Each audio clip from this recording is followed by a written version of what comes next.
Alors aujourd'hui, on va parler d'un sujet très intéressant. On parlera d'Aurélien. Aurélien Doumbé, un jeune Camerounais qui traverse un moment très intéressant. Je suis certain que vous trouverez votre part, il n'y a pas de doute. Ce message est principalement pour les hommes, mais je sais que les femmes sont là aussi, donc on va tous en profiter. Vous savez, ici on parle de tout et de rien. On parle de tout ce qu'il y a comme sujet, on parle de politique, on parle histoire, on parle management, on parle business, on parle courage, réussite, on parle des rapports humains, on parle de tout ce qu'il y a comme possibilité. On parle de vie. C'est une école, Mokassens, Université de la vie. Merci à tout le monde, merci d'abord, bonjour à tous, j'espère que vous allez très bien. Merci d'être là, merci à ceux qui sont là depuis toujours, ceux qui nous suivent depuis longtemps. Vous êtes très appréciés, vous le savez. Merci à tous les nouveaux, votre première fois avec nous, enchanté. J'espère qu'à la fin de cette vidéo, vous n'en sortirez pas bredouille.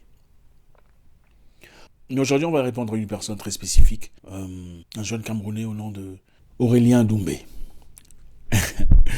Aurélien Doumbé, bon, je tâcherai de faire très vite. En tout cas, je ne vais pas lire tout ce qui a été écrit, sinon ça nous prendra toute la journée. Mais je compte sur votre intelligence, je sais que vous comprendrez très vite à travers mes réponses ce qui a été écrit en fait par notre ami Aurélien. Aurélien a 34 ans, jeune Camerounais, informaticien de formation, ambitieux, courageux, travailleur, qui a connu une situation très intéressante. Aurélien nous dit, pour faire très vite, qu'à l'époque, il traversait un moment difficile. Issu d'une famille modeste, comme beaucoup d'entre nous d'ailleurs, il voulait quelqu'un pour l'accompagner. Vous savez, dans la vie, normalement, on veut qu'un homme soit stable, un homme ait de l'argent, une situation assez stable financièrement, moralement, émotionnellement, pour associer à sa vie une femme, donc épouser quelqu'un et progresser dans la vie. Mais quelquefois, vous savez, ça ne marche pas toujours comme ça. Des fois, il faut rencontrer quelqu'un qui vous accompagne dans votre course vers le plan d'accomplissement. Une personne qui vous aide évidemment à acquérir certaines histoires. Aurélien est parti voir une fille au nom de Jessica, qui l'intéressait beaucoup. Après avoir discuté avec Jessica, Jessica semblait un peu intéressée, pour ne pas dire curieuse, de savoir qu'est-ce qu'Aurélien avait réellement à offrir. Après lui avoir dit qu'il était informaticien et qu'il n'était pas employé parce qu'il était retranché de son boulot faute d'effectifs, de fonctionnement, la fille n'était pas tout à fait intéressée. C'est-à-dire, et après, qu'est-ce que tu fais? Je suis en attente, j'espère que tu pourras m'accorder une chance et pouvoir évoluer ensemble. Elle dit non, je ne pense pas que ça va marcher. Parce qu'en réalité, elle attendait quelqu'un venant de Paris. Vous savez comment ça se passe avec nos sœurs. Beaucoup en tout cas.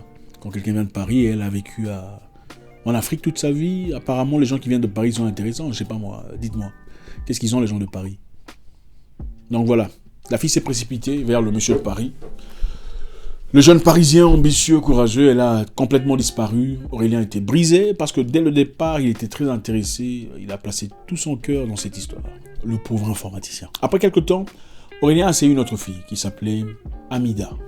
Après avoir discuté avec Amida pendant un temps, il explique à Amida, je suis informaticien et j'essaye de patati et patata, je pense que tu pourrais m'accompagner dans ma vie vers mon plein d'accomplissement.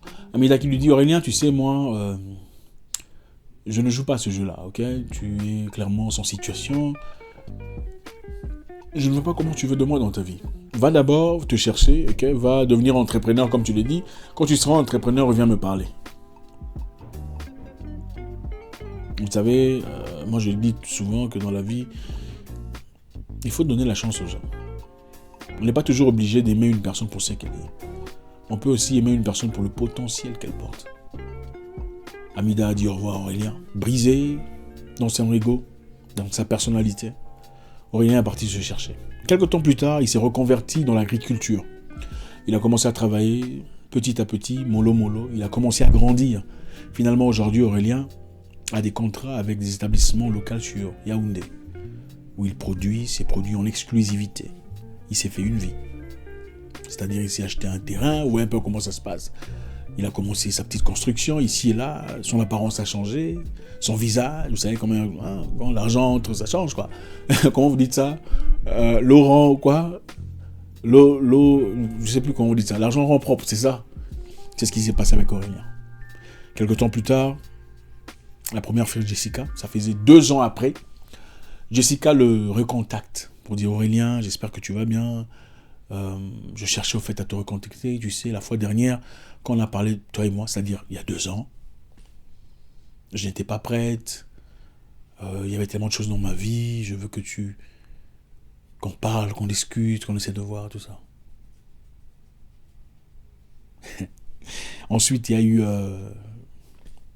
Amida qui revient aussi avec son histoire disant salut Aurélien, comment tu vas? Elle commence subitement à commenter très régulièrement sur Instagram parce que Amida continue à suivre Aurélien sur Instagram. Elle a commencé à commenter, oh super chemise, belle photo, waouh, c'est beau, cute, chose qui était complètement inexistante avant l'agriculture.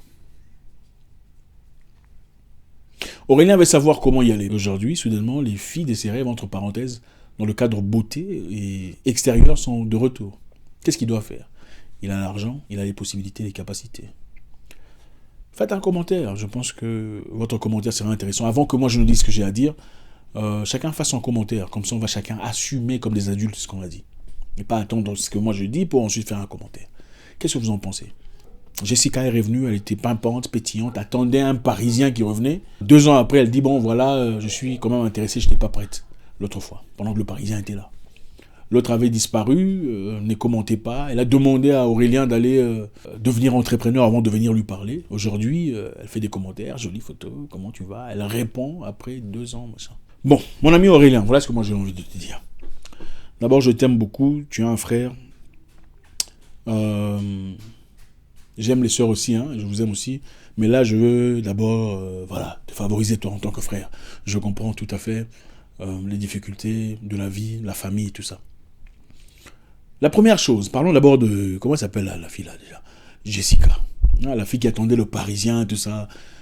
Qui aimait la high life, donc la haute classe et tout le bazar. Et soudain veut te parler, prétendant qu'elle n'était pas prête à l'époque. Elle est prête maintenant, elle n'était pas prête.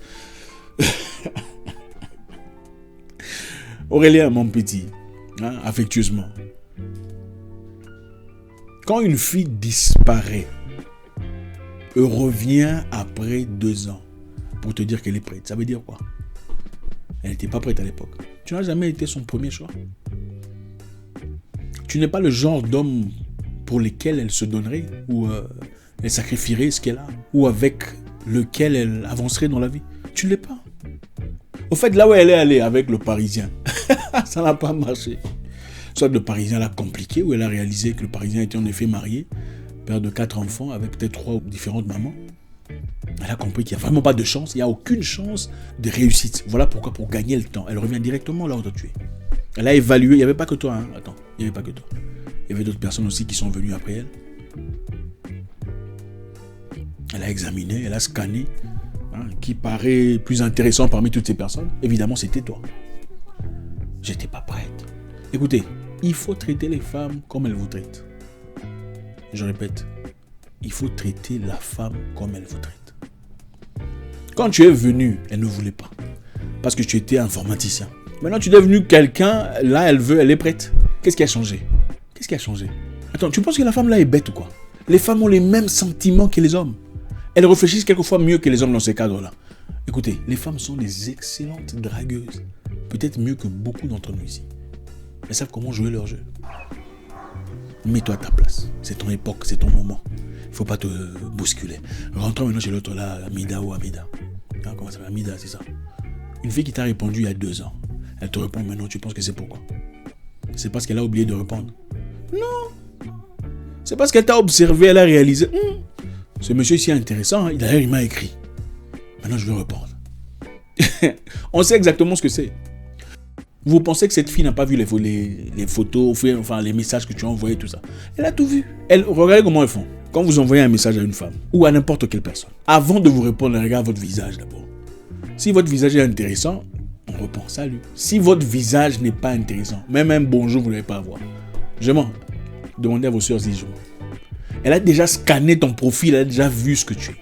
Elle a déjà examiné. Elle sait déjà, bon, quand tu envoies un message à une fille inconnue, elle sait déjà, elle n'est pas stupide, elle sait déjà estimer, celui-ci me veut quoi.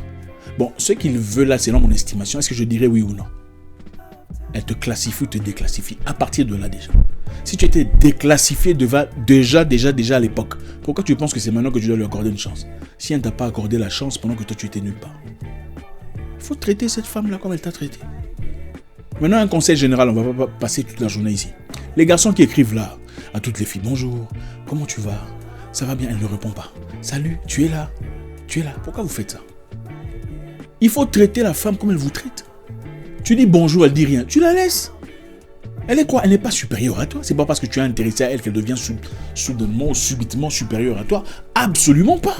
Mets-toi à ta place. D'ailleurs, les femmes s'intéressent moins aux hommes qui montrent très peu de confiance en eux par rapport au contraire. Les femmes, généralement, sont stupéfaites par un monsieur qui apparemment ne la regarde pas trop, ne s'intéresse pas trop à elle. Parce que la question est que, pourquoi tout le monde me suit? Mais lui, là, il m'ignore. Qu'est-ce qu'il a de spécial? Il faut arrêter ces histoires-là. Les commentaires, section commentaires. Oh, Dieu créa la femme. Oh, qu'est-ce que tu es belle. Pourquoi vous faites ça? Dieu créa la femme. Combien de fois tu as dit à ta maman, Dieu créa la femme? Tu vas dire à une fille inconnue que tu ne connais pas. Tu ne sais pas avec combien de personnes elle a été avant toi. Dieu créa la femme. Quelle femme? On dit Dieu créa la femme à une personne que tu connais. Une personne que tu as expérimentée. Là, tu dis Dieu créa la femme. Toi, tu vas seulement gratuitement donner à une étrangère là comme ça dont tu connais même pas la vie profonde. Dieu créa la femme. Pourquoi? Mettez-vous à votre place. Beaucoup de jeunes ont besoin d'estime personnelle. Et l'estime, c'est vous qui le transmettez, qui transmettez cette estime à ceux qui vous regardent. Il ne s'agit pas de ce que le monde pense de vous, il s'agit de ce que vous pensez de vous d'abord. Ensuite, le monde le sent. On sent votre charisme, votre présence. On dit non, il y a un monsieur là. Il faut arrêter ça. Si vous écrivez à une femme, elle vous répond après 3 jours. Vous aussi, il faut attendre 3 jours pour répondre. D'accord? Il ne faut pas sauter. Hey, salut, tu as répondu. Non, c'est quoi ça? Tu écris bonjour, comment allez-vous? Elle ne répond pas. Il ne faut pas insister. Point d'interrogation. Vous pensez qu'elle ne voit pas les tombes, les points d'interrogation là? Vous commencez à l'emmerder au fait. Construisez-vous. L'objectif, c'est pas aller vers la femme. L'objectif, c'est aller vers vous d'abord. Cultivez en vous d'abord. Investissez en vous. Arrosez d'abord votre fleur à vous. Vous allez voir, ça ne sera pas très compliqué. Je me souviens, il y a très longtemps, mon frère me disait, mon grand frère, le procureur, il me disait, tu sais, il ne faut pas courir derrière les femmes. Cours d'abord derrière toi, derrière ta propre destinée. Étudie, bosse dur,